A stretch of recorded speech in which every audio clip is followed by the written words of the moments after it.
Habits that change my college life. So నేను కాలేజ్లో ఉన్నప్పుడు కొన్ని ఫాలో అయ్యేవాడిని కొన్ని థింగ్స్. సో అవి నా కాలేజ్ లైఫ్ని చాలా ఇంప్రూవ్ చేశాయి. సో అవేంటో మీకు చెప్తా, మీకు కూడా ఉపయోగపడచ్చు. లాస్ట్ వరకు చూడండి. Let's go. First one is planning my day. So నాకు రోజులో నేను ఏమేమి టాస్క్ చేయాలి, నేను ఏ వీడియో షూట్ చేయాలి, లేకపోతే నాకు ఏదైనా బయట ఏదైనా వర్క్ ఉంటే ఆ వర్క్ ఎలా కంప్లీట్ చేసుకోవాలి. సో ఇవన్నీ సరే నేను టాస్క్ అన్ని పెట్టుకునేవాడిని.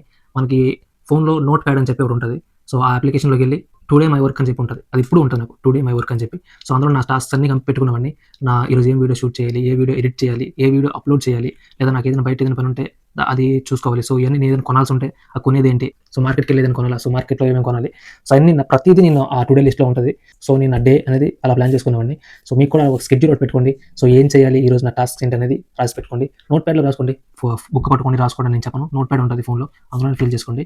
And next one is learning A skill. So నాకు చదువు ఎంత ఇష్టమో మిగతా యాక్టివిటీస్ కూడా చాలా ఇష్టం. సో నేను చదివేవాడిని అండ్ మిగతా యాక్టివిటీస్ కూడా చేసేవాడిని. సో నాకు అది చాలా ఇష్టం. నాకు వీడియో ఎడిటింగ్ రాదు, కాంటెంట్ క్రియేషన్ స్టార్ట్ చేసాను కానీ ఫస్ట్లో వీడియో ఎడిటింగ్ నాకు రాదు. So I started learning video editing. So నేర్చుకోవడానికి చాలా టైం పట్టింది కానీ నేర్చుకున్నా. దాని తర్వాత నా తమ్నైల్స్ దరిద్రంగా ఉండేవి. సో నా తమ్నైల్స్ అంత బాగుండే కాదు. So I started learning photo editing. So photo editing నేర్చుకుని తమ్నైల్స్ మంచిగా డిజైన్ చేయడం నేర్చుకున్నాను. దాని తర్వాత నాకు జిమ్ అంటే ఇంట్రెస్ట్. సో జిమ్లో జాయిన్ అయ్యా, మంచి బాడీ బిల్డ్ చేద్దామని చెప్పి స్టార్ట్ అయింది.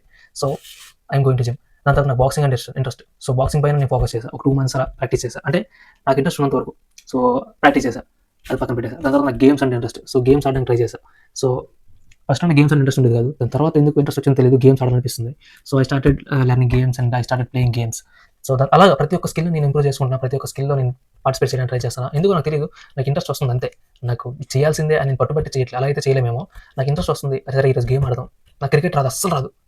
బట్ క్రికెట్ ఆడేవాడిని. మన సమ్మర్ హాలిడేస్ అంతా నేను క్రికెట్ ఆడేవాడిని.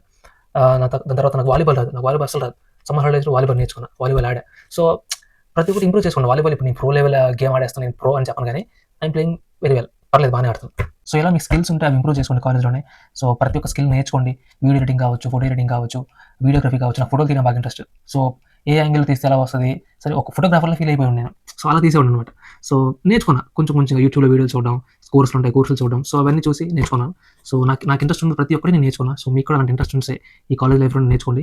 అవి మీకు గుర్తింపుని తీసుకొస్తాయి, అవి మీకు ఐడెంటిటీని తీసుకొస్తాయి. మీకు డబ్బు సంపాదించవచ్చు దాంతో నేను చెప్పను కానీ అవి మీకు ఎలాగైనా యూజ్ అవుతాయి. అండ్ నీ సాటిస్ఫాక్షన్ కోసం నువ్వు చేసుకుంటే ఇంకా బాగుంటుంది. Next one is going to gym. So going to gym or going to some game or doing some workout. So ఏదైనా కావచ్చు. నేను జిమ్కి వెళ్ళేవాడిని. సో నాకు జిమ్ అంటే చాలా ఇష్టం టు బి ఫ్రాంక్. సో నేను ఇప్పుడు ఇంటర్లో వెళ్ళేవాడిని జిమ్కి. సో ఇంటర్ తర్వాత కాలేజ్లో జాయిన్ అయిన తర్వాత టైమింగ్ సెట్ అయ్యేది కదనమాట. సో టైమింగ్ సెట్ అవ్వక జిమ్కి వెళ్ళలేదు. దాని తర్వాత మళ్ళీ ఈ ఎంఎస్సీలో జాయిన్ అయిన తర్వాత ఇలా. So I started doing gym and I started following diet. ఇప్పుడు ఒక మంచి బాడీ ఉంది నాకు. అండ్ ఇదే మెయింటైన్ చేస్తానంటే చెప్పలేము. నాకు ఇంట్రెస్ట్ ఉంటే మెయింటైన్ చేస్తా, లేకపోతే interest in the sense time ఉండదు నాకు. సో నేను కాంపిటేటివ్ ఎగ్జామ్స్ ప్రిపేర్ అవుతాను కాబట్టి ఆ టైం సెట్ అవ్వదు నాకు. సో చూద్దాం ఎంతవరకు వెళ్తుందో. And next one is managing money. So money మేనేజ్మెంట్లో నేను జీరో నాలెడ్జ్ నాకు. సో అసలు డబ్బులు ఎలా పడితే అలా ఖర్చు పెట్టేవాడిని నేను. అవి ఎలా అయిపోయి కూడా తెలియదు, డబ్బులు అయిపోయి అంతే. సపోజ్ మా డాడీ ఈ మంత్ 5,000 చేశారు అనుకో. సో అది ఎలా అయిపోయి తెలియదు, బట్ ఆ 5,000 ఖర్చు అయిపోయింది. సో ఆ 5,000 చాలా వేరం కంప్లీట్ అయిపోయింది. అంటే మా డాడీ ఆ నెల మొత్తాన్ని ఖర్చు పెట్టుకురా అని వేసేవారో తెలియదు, లేకపోతే ఏంటో నాకు తెలియదు కానీ. సో మంత్ స్టార్టింగ్లో నాకు 5,000 వేసేవారు. అది మంత్ 10th డే లేకపోతే 11th డే ఆ టైం కల్లా అయిపోయింది 5,000. సో అది ఎలా అయిపోయి తెలియదు, అయిపోయింది. మరి ఆ 5 days ఆ 10 days ఇంకా మరి అడిగా అనుకో, డబ్బులు అడిగితే మళ్ళీ తిడతారేమో, 5,000 మొన్న వేసారు కదా మళ్ళీ అడిగితే మళ్ళీ తిడతారేమో అని చెప్పి మరొక 5 days కానీ మరొక 1 week కానీ నార్మల్గా డబ్బులు లేకుండా ఉండేవాడిని. అసలు ఎలా బతికేవనుకున్నా తెలియదు. దాని తర్వాత మళ్ళీ ఒక 15th డే అలా వచ్చినప్పుడు మళ్ళీ నన్ను డబ్బులు లేవు నాన్న అని అడిగితే మళ్ళీ పంపించేవారు. సో అలా ఉండేది అనమాట పరిస్థితి. అసలు డబ్బులు ఎలా అయిపోయి తెలియదు, అయిపోయేవి.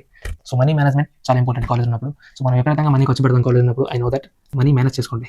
And next one is doing content creation. So నేను కాంటెంట్ క్రియేషన్ చేశాను. సో కాంటెంట్ క్రియేషన్ వల్ల నాకు గుర్తింపు వచ్చింది. సో నన్ను చూసి కొంతమంది గుర్తుపట్టేవారు. సో వీడు కాంటెంట్ క్రియేషన్ చేస్తాడు, అదే యూట్యూబ్లో వీడియో చేస్తాడు అని చెప్పి కొంతమంది గుర్తుపెట్టేవారు. కొంతమంది వచ్చి మాట్లాడేవారు, కొంతమంది దూరం నుంచి చూసేవారు. So that game me identity. So content creation చేస్తానని చెప్పి మా సార్ నన్ను గుర్తుపెట్టారు, మా లెక్చరర్, మా ప్రొఫెసర్ నన్ను గుర్తుపెట్టారు, నువ్వు వీడియో చేస్తావు కదా అని. So that's what it is. So that game me identity. So మీరు కూడా ఏదైనా స్కిల్ నేర్చుకోండి. అంటే కాంటెంట్ క్రియేషన్ అనే కాదు, రీల్స్ చేస్తావా, లేకపోతే షార్ట్ వీడియోస్ చేస్తావా, లేకపోతే డ్యాన్స్ వీడియోస్ చేస్తావా, నీకంటూ ఒక గుర్తింపు తెచ్చుకో కాలేజ్లో. So that's what it is. So these are the habits that change my college life. So మీకు ఏదైనా ఉపయోగపడి ఉంటే మాత్రం సబ్స్క్రైబ్ చేసుకోండి. అండ్ ఏదైనా ఇంప్రూవ్ చేసుకోవాలనుకుంటున్నారా ఇంప్రూవ్ చేసుకోండి. That's it for today's video. Next వీడియోతో మళ్ళీ కలుద్దాం. బాయ్.